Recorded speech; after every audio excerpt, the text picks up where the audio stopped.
Hey guys, so today I want to talk about an article that I read called 12 Ways Korea Ruined Me for the US.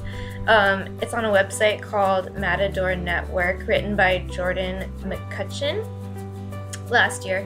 And I wanted to talk about this because it's one of the articles that's just really overwhelmingly positive about Korea, and there are definitely good things about Korea, but I'm noticing that my experience here compared to the kind of Korea Wonderland experiences that I've seen on YouTube don't really add up, and I feel like part of that is because where I'm placed.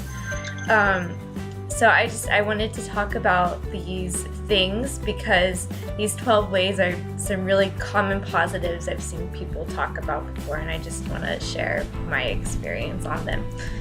So the first one was, number one, I now expect coffee shops to be thematic. So this is super true if you go into Seoul, or I imagine any other city in Korea. There's a lot of different themed coffee shops. Like there's a Hello Kitty coffee shop, there's cat cafes. I think I saw a video of like a One Piece coffee shop. There's tons of coffee shop themes, and in the countryside, this is not really something you should be expecting to see. There are still coffee shops, and a lot of them are very cute. Some of them have themes. There's one in a town close by that's kind of got like this industrial sort of feel to it. The coffee shops are amazing still, but just it's not like that cutesy sort of, oh look, everything is like this sort of theme. Number two, I can stock up on birth control without going to the doctor. This one I've actually heard is true. If you know where the clinics are around the countryside. But that's a really cool thing about Korea, is that if you need pills basically of any kind, it's super, super cheap.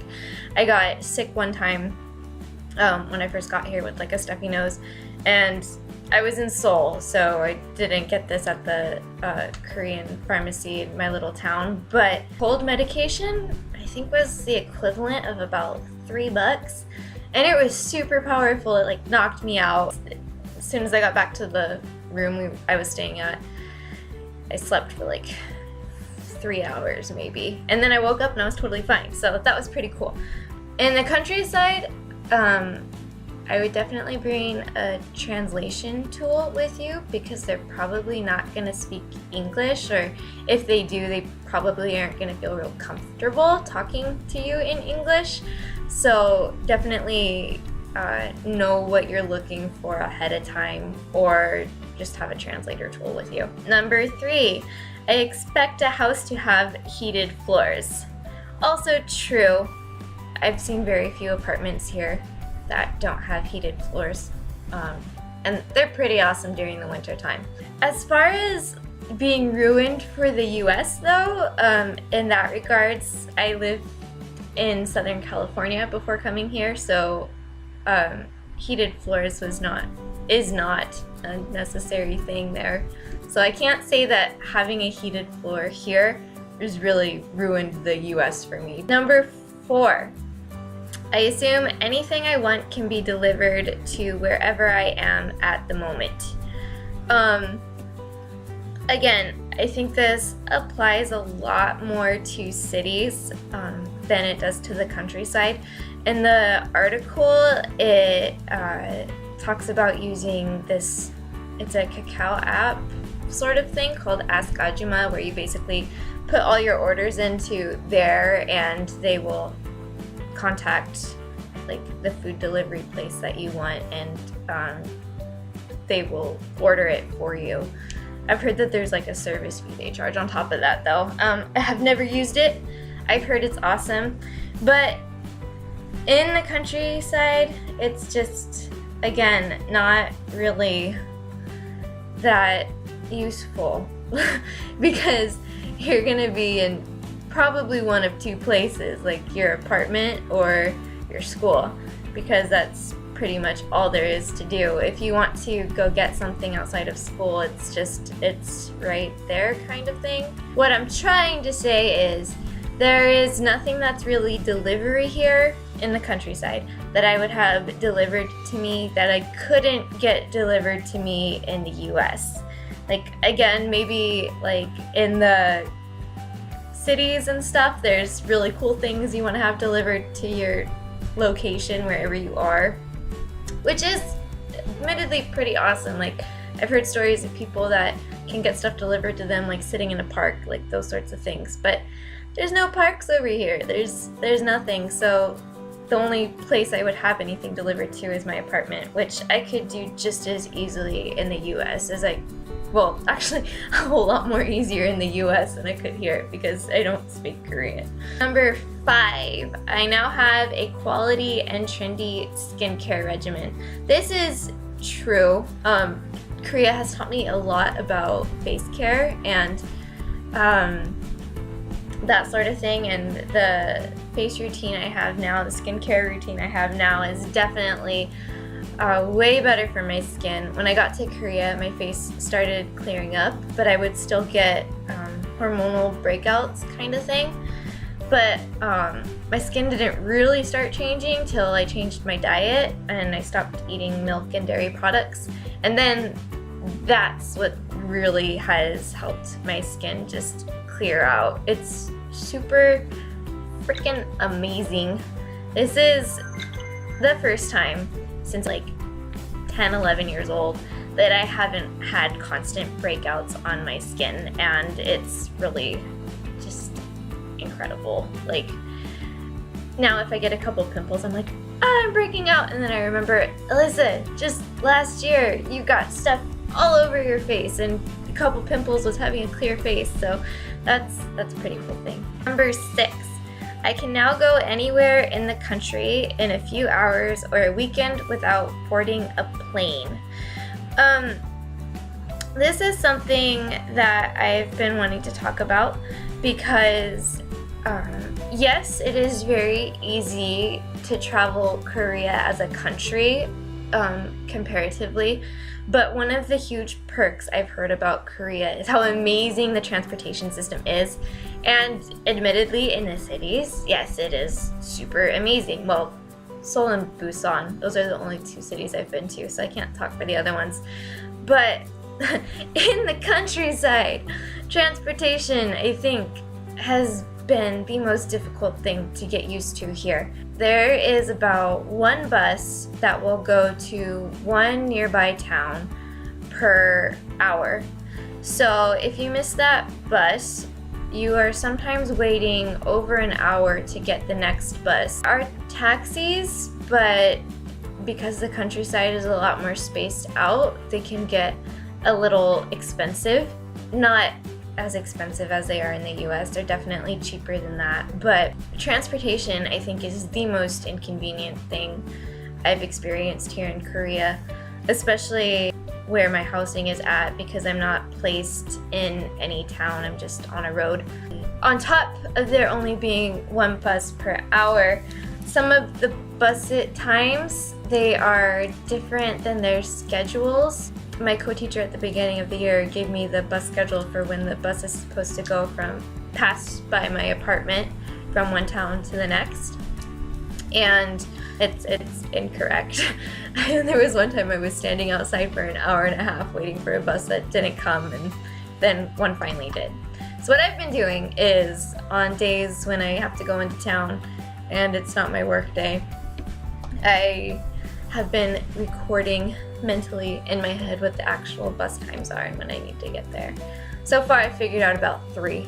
I miss transportation in the US so much. I miss being able to drive a car and go wherever I want, whenever I want. Number 7, I haven't had to use a key in almost a year.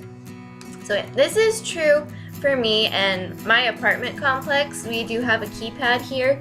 However, I have been to 3 other apartments in the countryside, and none of them have the keypads where you type in the code to get into your house instead of using a key to unlock the door. So if you are getting placed in the countryside, I guess don't necessarily expect it to be like super, I don't know, high-techy. I can drink booze outside. This is true. Although I don't really see it around here. I'll see like some old men at nighttime sometimes. They'll stand outside a convenience store and drink beer or whatever. But that's not really considered outside here because the convenience stores have their own seating areas. It hasn't ruined the US for me because I don't drink. Except for like an occasional thing when I'm out, but I'm not really a big alcohol fan. Number 9, I no longer care about perusing the fancy organic food aisles in the US grocery store.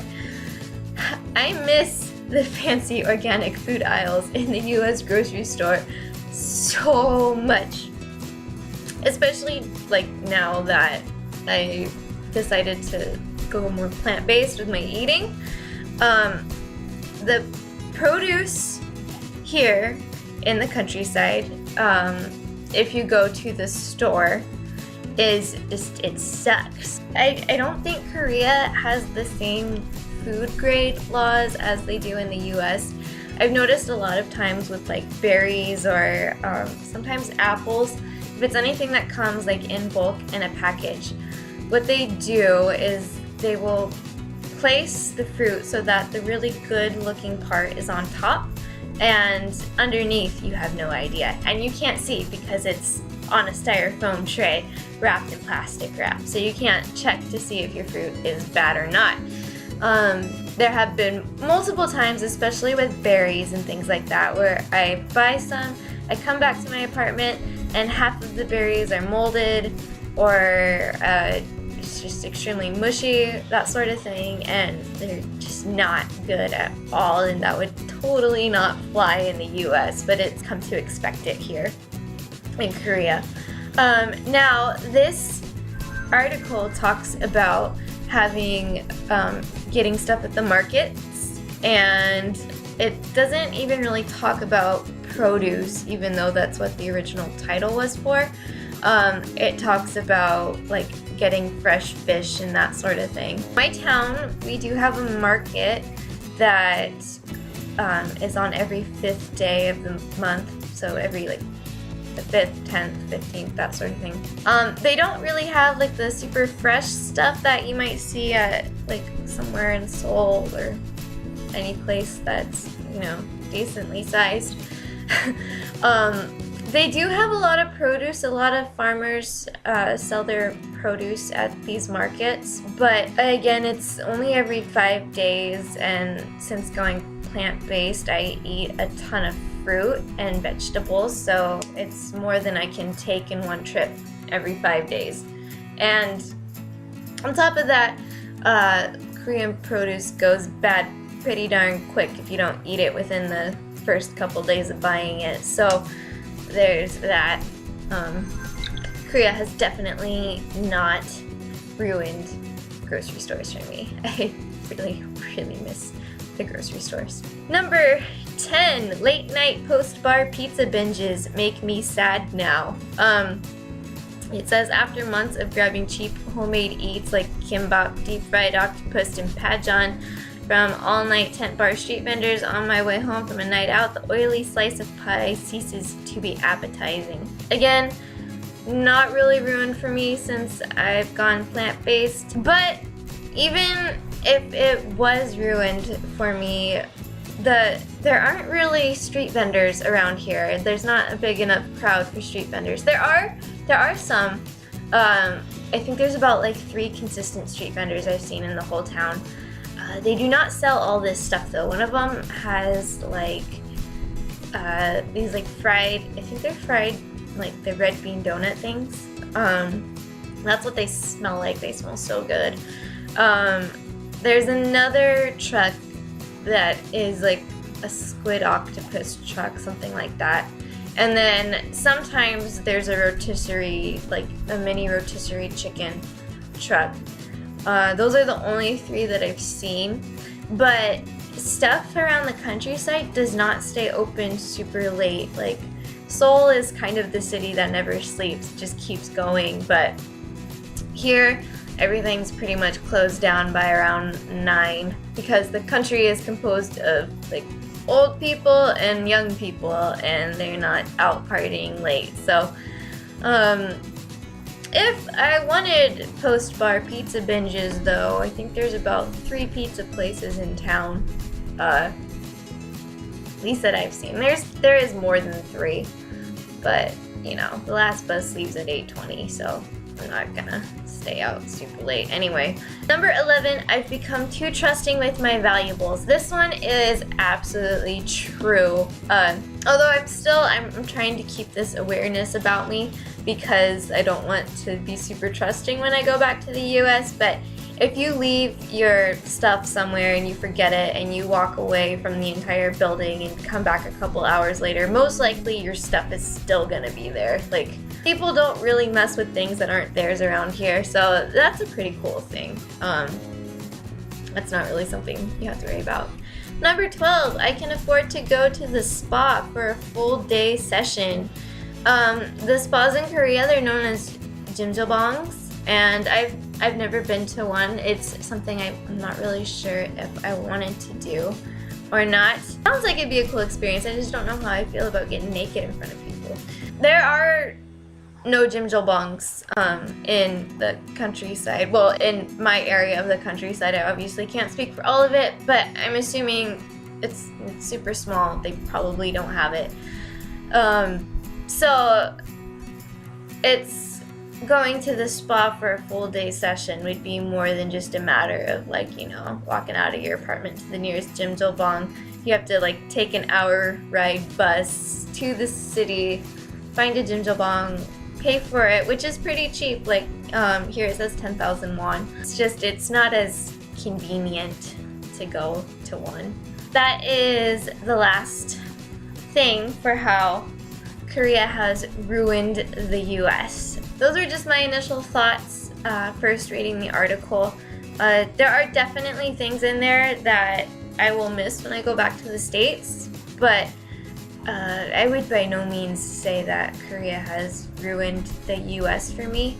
There's a lot of messed up stuff going on in the US right now, but I have a little bit of more of an appreciation for my own culture now, and I realized that not everything about it is bad, and there's quite a bit of good things that I really, really, really miss a lot and cannot wait to get back to. So yeah, those are my thoughts. Sorry for the super long video. That took a little bit longer than I thought it would.